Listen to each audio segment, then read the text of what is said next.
Porreta, muito bom. Como você estava falando das origens das diversas umbandas ou as diversas formas de se praticar a umbanda, eu vou trazer então duas perguntas em uma, até para por conta do tema que a gente trouxe aqui, que é a umbanda, Exu e Orixás, que quando que surge ou quando que se denomina o surgimento da umbanda e quando que a umbanda entra no seu caminho. Ó, você teve lá aquela infância espírita, teve essas experiências com copos que andam, uma avó que foi médium, mas não teve esse ensinamento com médium, mas que eu sei também que teve uma transmissão familiar de benzimento, que eu me recordo que em algum dos nossos bate-papos você comentou alguma coisa nesse estilo, Foi. mas quando que você toma contato com a Umbanda e quando que se denomina, então, o surgimento também da Umbanda? Foi, minha avó ensinou minha mãe a benzer e minha mãe me ensinou a benzer também, fazer o benzimento, né? E em 1995, meu pai é de uma família de marceneiros e eu também trabalhei na marcenaria em 1995 e eu já tinha me formado técnico em eletrônica também, mas naquele momento eu estava trabalhando na marcenaria e meu pai teve marcenaria na rua Silva Jardim, no Largo Birajara, em São Paulo, na Zona Leste, perto do metrô Belém, e tinha um senhor que carregava papel ali naquela região chamado Seu Expedito. O Seu Expedito era um senhor negro de 73 anos, de cabelo e barba parado, ele andava sempre uniformizado e tomava cerveja todo dia no mesmo horário certinho, pontualmente, no mesmo bar ali que a gente tomava um café na Rua Silva Jardim. E o Seu Expedito era uma figura muito curiosa, porque ele parecia um rei, ele andava igual um lorde na rua, assim, para catar papel. E aí um dia aconteceu da gente conversar e esse senhor perguntou qual era a minha religião. Eu falei que eu era espírita e ele falou que não, que eu era um bandista, porque ele estava vendo o caboclo e uma criança junto de mim e que isso era, que eu não sabia, mas que eu já era da Umbanda, porque ele estava vendo ali, né? E o Seu Expedito, esse senhor, ele era um baiano de Salvador, de uma família muito rica. O pai dele teve antiquário, ele contava que teve mordomo, tinha motorista e tudo, mas ele escolheu uma vida de jogador de futebol, de artista, e passou um processo que a mulher dele teve um aborto, e aí ele saiu pelo mundo, assim, e aí ficou muitos anos pelo mundo sem ter uma parada, e só me falava inglês fluente, era uma coisa muito curiosa. Me ensinou muita coisa, o corpo dele é inteirinho rasgado de símbolos feito à faca, ele tinha sido iniciado na Umbanda, no Candomblé, na Quimbanda, na magia negativa, e a gente conviveu muito, eu e ele, e até o momento que uma amiga minha, uma amiga minha foi no terreiro de uma madrinha, da madrinha dela, e me convidou para ir. E aí então eu conheci a Umbanda no terreiro da Dona Marlene, aqui em São Paulo, na região ali da Vila Jaguara, que é perto da Vila dos Remédios, e o terreiro é o terreiro de Seu Zé Baiano, e o Caboclo Flecha Dourada. Foi ali em 1995, a primeira vez que eu entrei numa gira de Umbanda. Essa gira acontecia na garagem da casa. É uma casa paulista muito tradicional, a casa que é um sobrado germinado, tem uma escadinha do lado e embaixo a garagem para o carro. É um modelo de casa que tem aqui e era assim naquela garagem. Então acontecia um terreiro de Umbanda. Eu fiquei encantado com a defumação, com a música, o tambor e aquele ritual que entrava e todo mundo batia a cabeça para Dona Marlene, pedia a bênção dela. E aí o tambor começava a tocar. Eu estava acostumado com o espiritismo, né, que era só imposição de mão, ler a obra do Kardec, ninguém vê nada, ninguém incorpora nada. E de repente estava todo mundo incorporado dos espíritos ali, podia falar com eles, podia tomar um passo. Eu falei, pô, eu posso conversar com os espíritos, eu posso falar o que eu quiser, eu posso perguntar o que eu quiser, eu vou conversar com esses espíritos.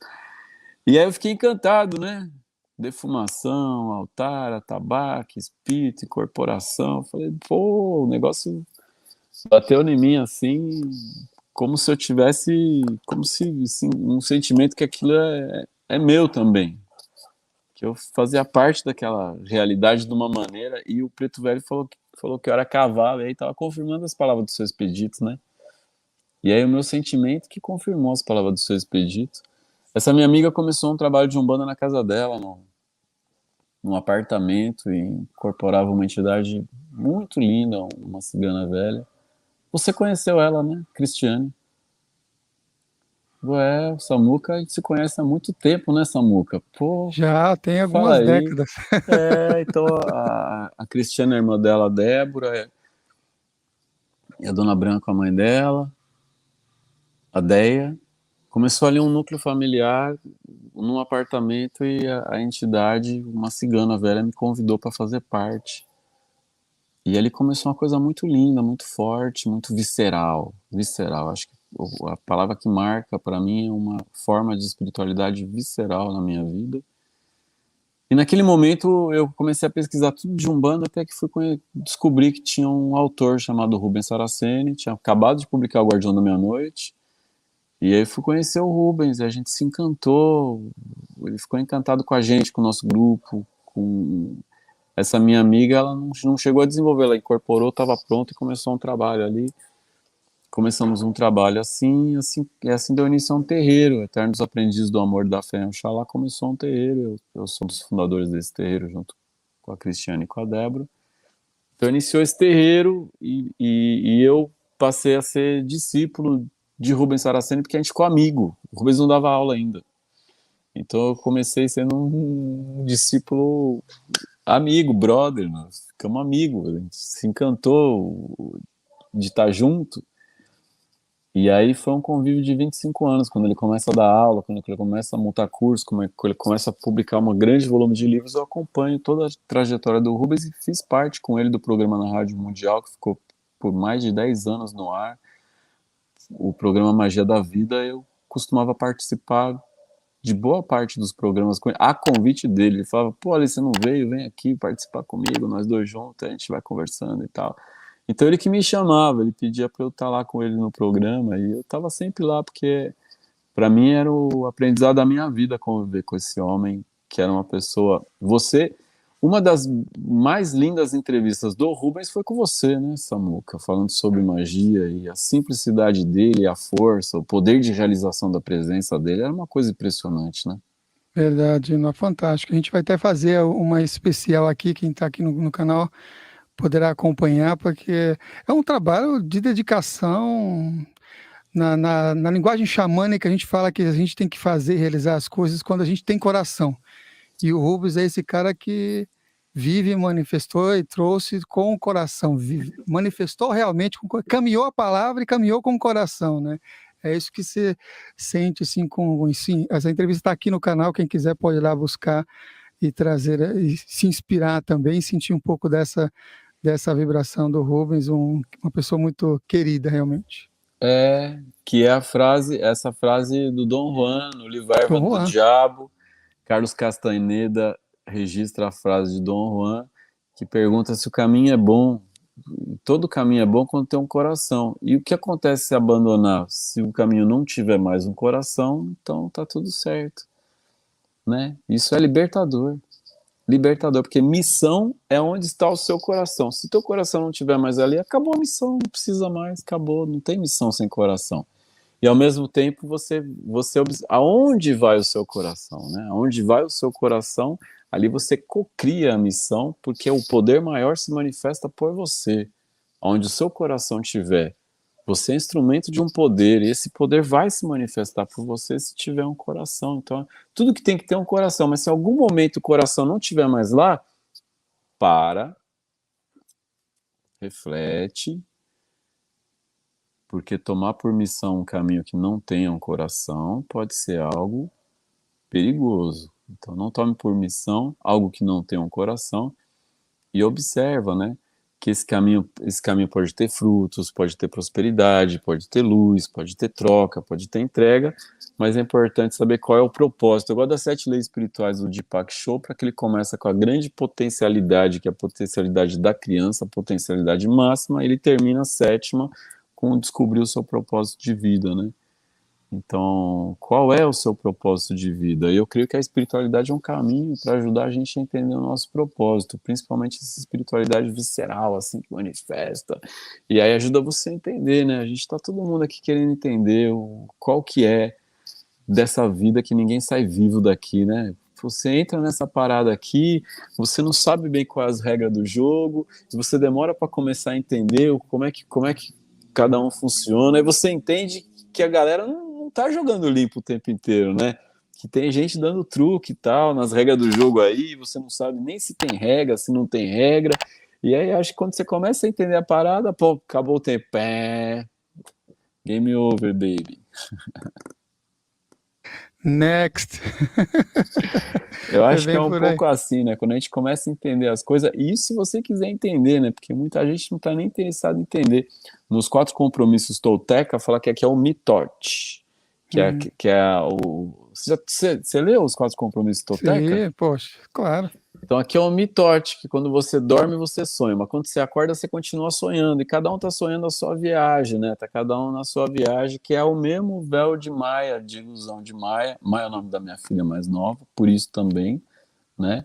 Então o véu de Maia é da deusa Maia, que é a deusa também que desvela para você enxergar, mas enxergar começa com enxergar assim, né, Samuca? Porque se não Sim, enxergar, se não você não enxergar. enxergar assim, não vai enxergar mais nada.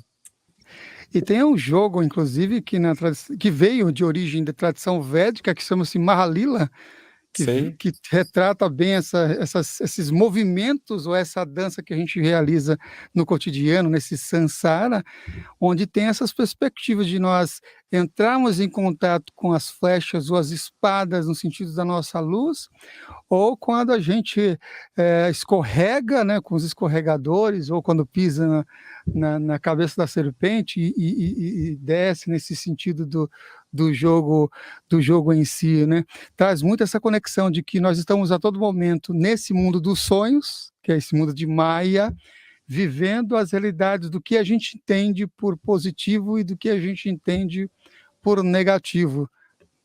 Que é uma ilusão, né? O bom e mal, certo e errado, okay?